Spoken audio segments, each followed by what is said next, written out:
À partir de ce vendredi, la plateforme Roku propose les 3 premières saisons de Foot de rue et dévoile 26 épisodes inédits. La série, lancée à la fin de l'année 2005, fait donc son grand retour avec de nouveaux personnages mais garde les bases qui ont fait le succès de la série. Emile Holmes, la voix du héros Petit Dragon, et Giorgio Welter, le producteur, dévoilent davantage d'informations à 20 minutes.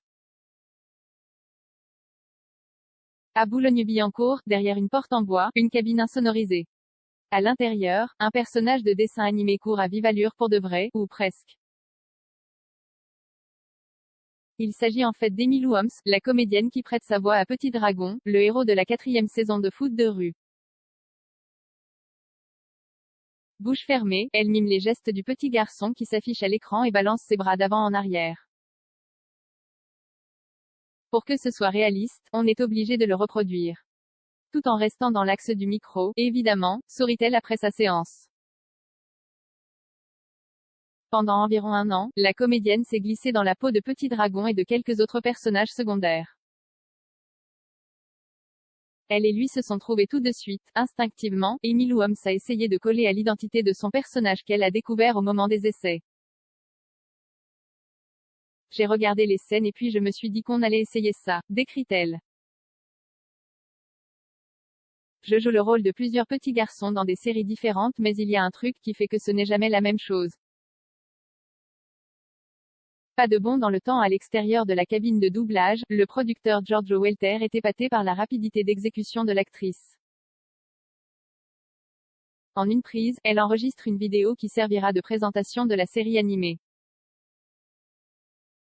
26 épisodes de 22 minutes sont disponibles dès ce vendredi sur Roku, la plateforme jeunesse de France Télévisions, accompagnée des 3 saisons précédentes sorties entre 2005 et 2010. Dans notre esprit, la saison 4 commence à la rentrée des classes qui suit l'été où s'est arrêtée la 3e saison, précise-t-il. Dans ces épisodes inédits, on ne verra donc pas Tag qui avait retrouvé son père emprisonné, ou encore Gabriel, admis dans le plus prestigieux des lycées, les frères techno partis en centre de formation ou bien Héloïse qui a suivi son père à New York. En revanche, Petit Dragon est bien là, impatient de créer une nouvelle équipe d'outsiders pour le mondial de foot de rue. Dans l'équipe des Bleus, la mascotte qui se rêve en capitaine est accompagnée de Bianca, une orpheline très timide, Cani, une préadolescente dont les parents sont partis vivre en pleine campagne, Franck qui n'a jamais joué au foot et Assad, un garçon qui a perdu sa famille dans la traversée de la Méditerranée. C'est un réfugié, explicite Giorgio Welter. C'est un peu notre lien à la vraie vie. Black M au générique. En découvrant le premier épisode, les nostalgiques de la version originale ne devraient pas être déçus. Fini l'animation 3D que l'on avait vue dans le reboot Foot de rue extrême en 2014, on se replonge immédiatement 10 ans en arrière grâce à la même gamme de couleurs et à des textures similaires. On a modernisé, on n'a plus le trait noir épais autour des personnages mais il y a un air de famille très fort, précise le producteur.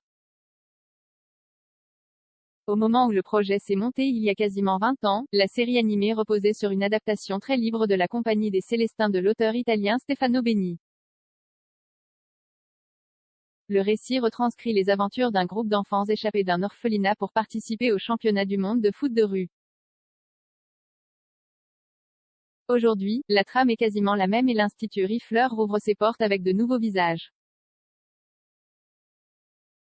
Choix plutôt malin, France Télévisions a décidé de mettre en ligne l'intégralité de la série, histoire de rappeler de bons souvenirs aux enfants et adolescents devenus grands. La génération actuelle, trop jeune pour connaître le dessin animé et son générique iconique interprété par Akhenaton à l'époque, pourra ainsi passer encore plus de temps dans cet univers. Et décider par la suite si elle préfère la nouvelle saison, dont le générique est interprété par Black M.